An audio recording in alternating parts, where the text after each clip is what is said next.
thank you for coming to my show. I think you'll hear something today that makes you click that like button, share with your people, and subscribe so you don't miss what's next. Let's stay connected. Tell me what you think in the comments. Thank you for joining us here at Our Unseen Roots, where we highlight and recognize the women nourishing the Black community, providing them a platform to tell their story. And today we have Vanessa Johnson-McCoy. How are you today, Vanessa? I am doing well. Thank you so much for having me. How are you today? Oh, I'm fine. Thank you. Fine. Thank you for asking. Mhm. So, how I like to start my show, who are you? Well, that is a complex question, but thank you for asking. So, again, you mentioned Vanessa Johnson McCoy is my name. I am obviously a Black woman, born and raised right here in Evanston, Illinois, my hometown that I love, and was born right here in the Second Ward. My dad was actually grew up here in Evanston too, so I am a proud Evanstonian, third generation or more. I don't know. I haven't traced my roots yet, but yeah, I grew up here. Went to school in Skokie actually because we were bused over to Skokie by the time I came along, and then in Evanston for middle school at Chute and at the high school, and then I moved away, and then I've been back for like 18 years or so. So My next question is, what unique perspective do you bring to your work due to your identity as a Black woman? well, the unique thing, as I said, about being bused to Skokie is that, my Blackness is obvious. And because my mom's from the South, Mississippi, and my dad from West Virginia, even though he grew up here in Evanston. But what makes me unique, I think, and others that have my similar experience is that environment that we grew up in was mixed. So the nice thing about my family, though, was that my mom always instilled in us that it doesn't matter the color of our skin. We are just as smart, just as good, just as important as everyone else. And that is the perspective I've carried throughout my life, that I could do whatever I want to do. I could be what I want to be, because it didn't matter that I was Black. And so a lot of times in my career, I've been the only Black person in the room. But that, I think, is a good thing, because when you bring in different people, then there's different perspectives. I feel like I'm well-rounded from being Black, but in this mixed environment that we live in, a mixed community that we live in. To that point, what are some critical needs that you see within the Black community that women are uniquely positioned to address? So definitely the need to support one another and encourage one another. I don't know that we do that as much as we should. Not be so quickly to throw each other under the bus just because of one thing that may not have gone the way the person planned it. So I think just supporting Black businesses. And yeah, so we Black women have that motherly concern. And I think it's important for us to just be supportive to one another, because together we can do a whole lot more faster, and better, more efficiently. So, and I definitely think that Black women, we are strong and together we are stronger. And so I think putting our differences aside and focusing on the things that we have in common and how we can make a difference by uniting and collaborating is what I'm all about. So what are some what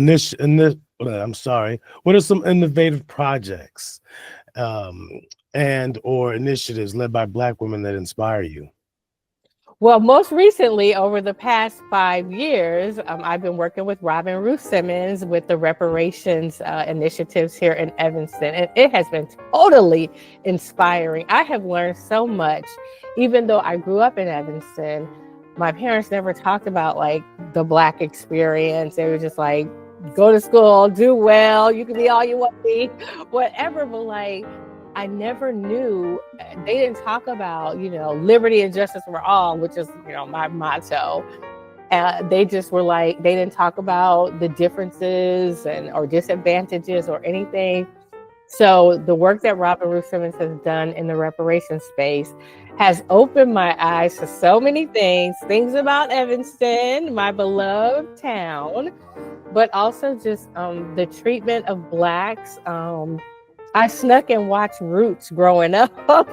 And so, but they didn't talk about these things. Of course, they still don't really.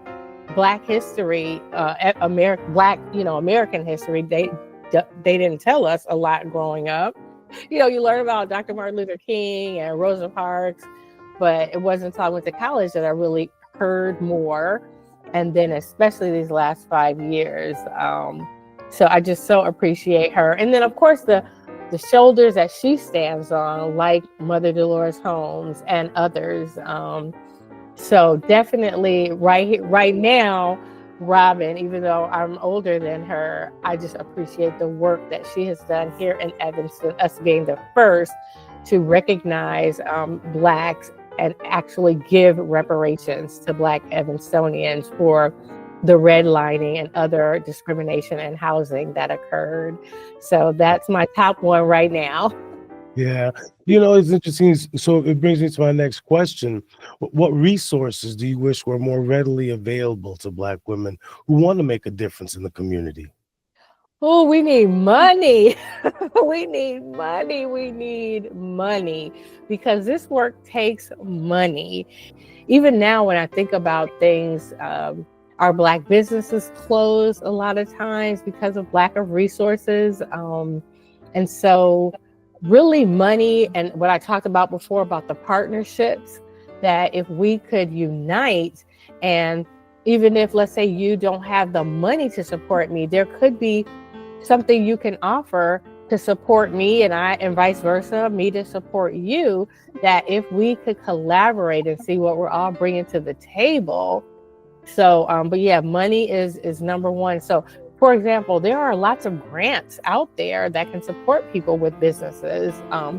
Or sometimes we might be a single parent and we want to get more involved in things, but we might not have childcare available or may not be able to afford childcare. So if there were just more collaboration and money, then I think we could do more together. So that's what I'm all about, is that what can we bring to the table where we can help each other so we can advance together and, no one left behind. Yeah. Do you know of any, do you know where people can go to get resources for grants? Well, there's a lot out there, but that's a whole nother thing, like the time to do the research and then the applications and making sure that it's by the deadline and that you're answering properly. And so if we had, there are a number, you just Google, but you have to make sure that what you are asking the money to be for is what is being offered for. And it's usually very competitive. So, and again, most of us work, so we need to find the grant writers to help us do the research and actually complete the grants. But, the Evanston Community Foundation, there are a number of, I want to say it's WellWorks. There's a number of grants available. The Small Business Administration, there's a number of grants available. You just have to do the research, and you have to have the time to do the research. So again, if we could just link up and collaborate and see who has time and the ability to help us, I think together we could go farther. Yeah. How can Black men be better allies and partners for women nourishing the Black community? Well, one, just to give not have the attitude that we're in competition. We are in this together, and just like we should have their backs, they should have our backs. And so for them not to feel threatened when it is a strong Black woman that's trying to help for the greater good of the community, of others. So we got your back, so please have our back. And that our Black families, this is the foundation of our community. And so we've got to support each other so that our children that are coming see that we're united together, and not just about my four and no more, but the whole community together going forward. So that is what I would say for the brothers, is stand with us and then we'll stand with them. So united, we can be a force. Well, we need to stand with you regardless. Even if you Yes. don't stand with us, we need to stand with you. No, we need to stand with the brothers too. No, I'm not saying that you won't, but I'm just saying, you know, it shouldn't be, you know, tit for tat, right? Like if I love my sister, I should stand up for my sister regardless, you know. And it shouldn't be, well, I'm only gonna stand up for her, she's standing up for me. No, because that's where we get off track. And so we need to stay on track, in my opinion, you know. I agree. Yeah. As a Black woman, what is your greatest superpower? Well, for me, it's joy, because there's a Bible scripture that says the joy of the Lord is your strength. And so I feel like that's a part of my mission in life, to spread joy. And that's a part of my motto. My initials, VAJM, it's victorious and joyously marvelous. So the victorious part is, if you have a mindset that you are a victor, not a victim, a positive mindset, we can do it mindset, then that is a part of my motto, and I think my superpower, as well as joy. So yeah, which you lead me right into my next question, which is, how do you manage the emotional labor and challenges that come with serving your community? Definitely prayer, because I have to go to even higher power who keeps me grounded. So prayer is one thing, and along those same lines is praise. So I listen to gospel songs that pump me up, that let me know I can do it with God on my side and all of that. And so you have to focus on have an internal source that is positive and powerful to keep you going forward in a positive manner. So it's definitely my spirituality and my faith to know that this too shall pass. You know, it might not be looking so great right now in the natural, but I believe we're spiritual beings having a natural experience, and that we too have our cross to bear, but that knowing that if we have God on our side, He's going to see us through it and we can come out victoriously. Please like, share, and subscribe. If what you like, please comment below. Vanessa, what are your hopes and dreams for the Black community?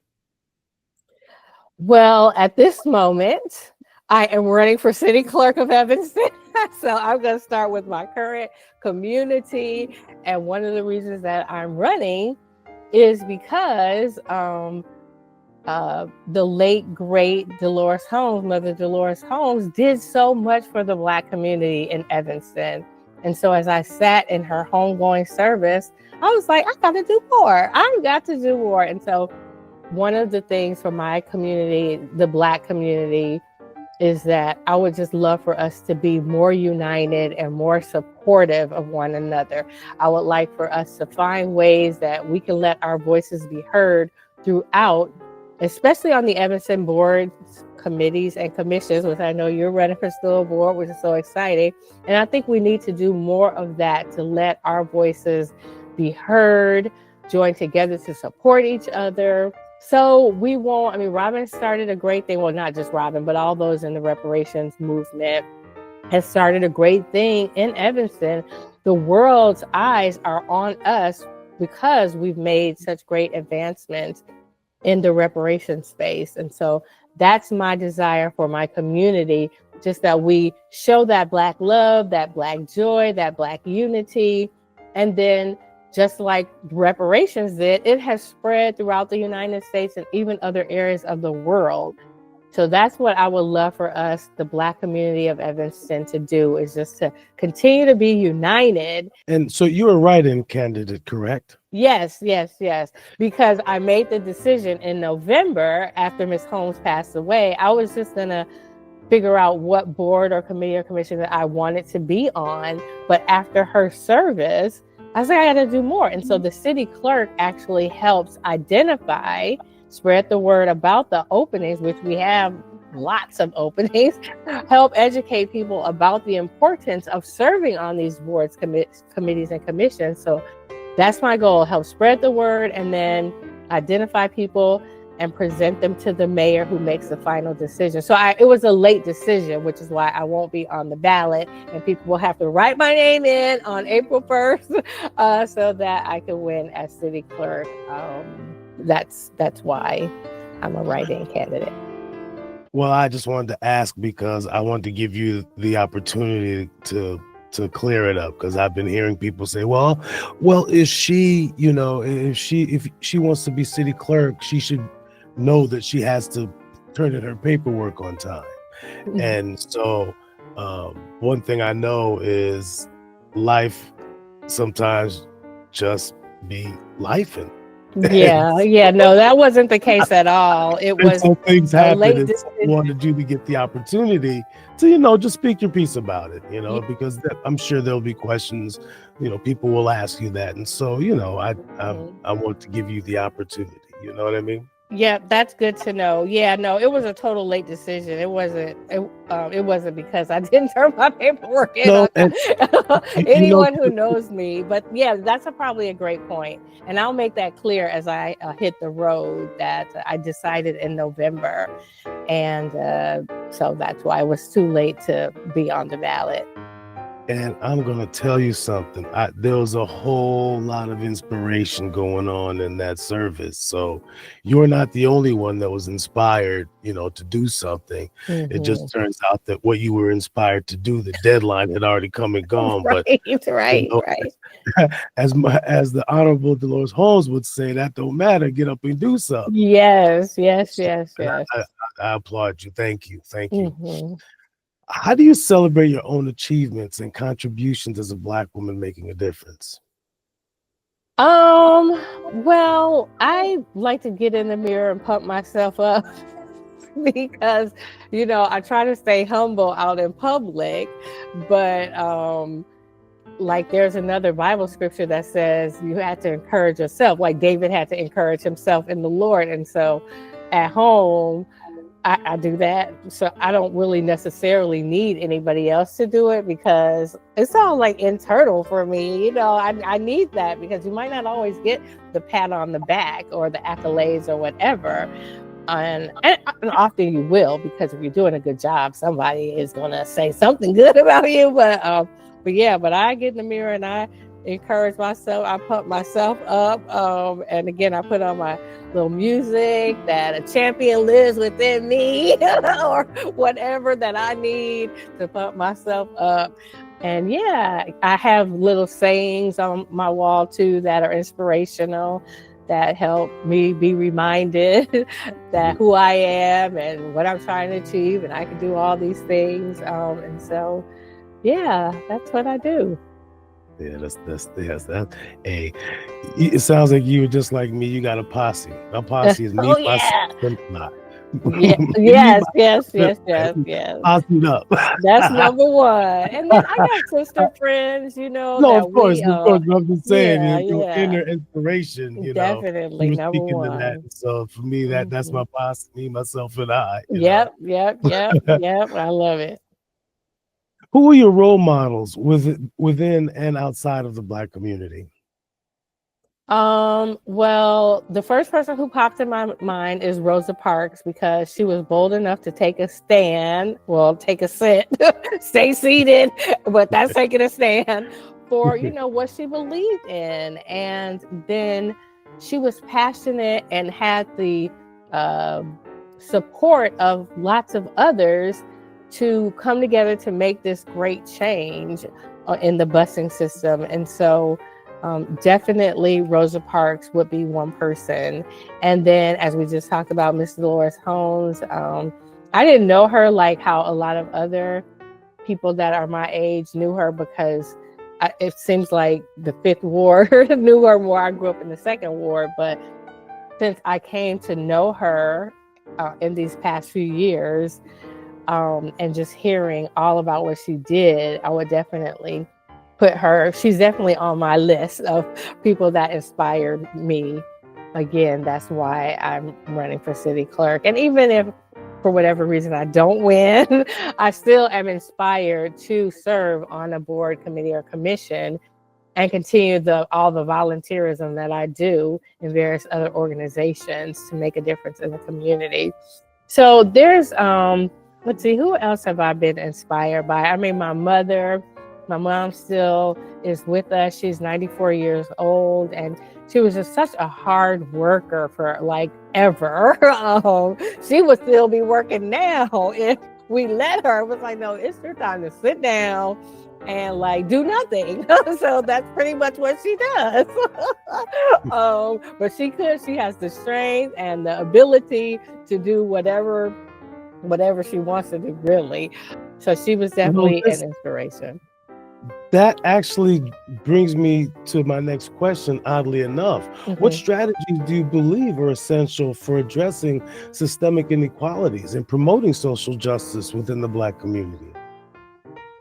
Wait, repeat that one more time. What strategies? Is that what it was? What strategies do you believe are essential for addressing systemic inequalities and promoting social justice within the Black community?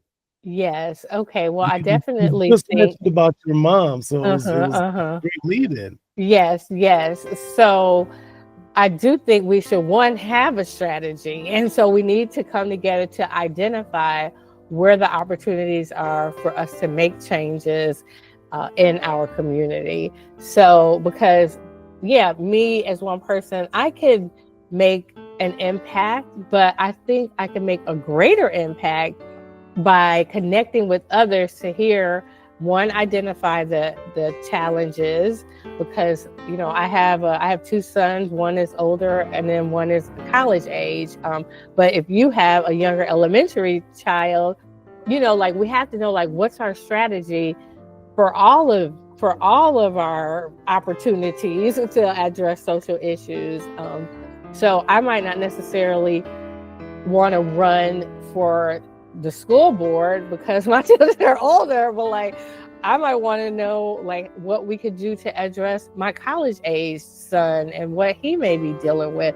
So all of us, knowing what I said before, what we bring to the table, what our interests are, what our strengths are, and knowing what our strategies are going to be, how we can connect, and just knowing how together we can go forward to make a greater impact collectively as we work in our own individual areas. So communication, talking and planning, and then coming back to figure out, is this working? Do we need to make some tweaks? Who else do we need to engage? So using our resources, because you might know somebody that can help me, I might know somebody that can help you. So communication has to happen about what's going on in the different areas of our community so we can advance together. Definitely. So true. So true. What does liberation look like for Black women? Liberation is freedom. And so, we have so many things that we have to take care of that, like, number one, self-care is important because we're always like go doing for so many other people that we just have to take a moment really every day and just breathe. And so to me, that is a part of liberation and freedom. Like, one, knowing yourself and knowing I need to pause. I need to just take a breather. So I think that's important in liberation. And then knowing that what you need, so not just for yourself, one, and then what you need from others, and being able to communicate like, it's going to bring me freedom and liberty if you do X, Y, or Z. Like, help me. I need your help. So not just for us to think that we have to do everything, that we have to be Superwoman. Now, I might feel like Superwoman, and I know I can do a lot, but like, as I've said before, together we can do more. So if you let me know how you can help me, how, and then we can help the greater Black community. I think that brings Thanks for liberty. watching. I hope you enjoyed the show. Please like, share, and subscribe. Until next time, let's stay connected.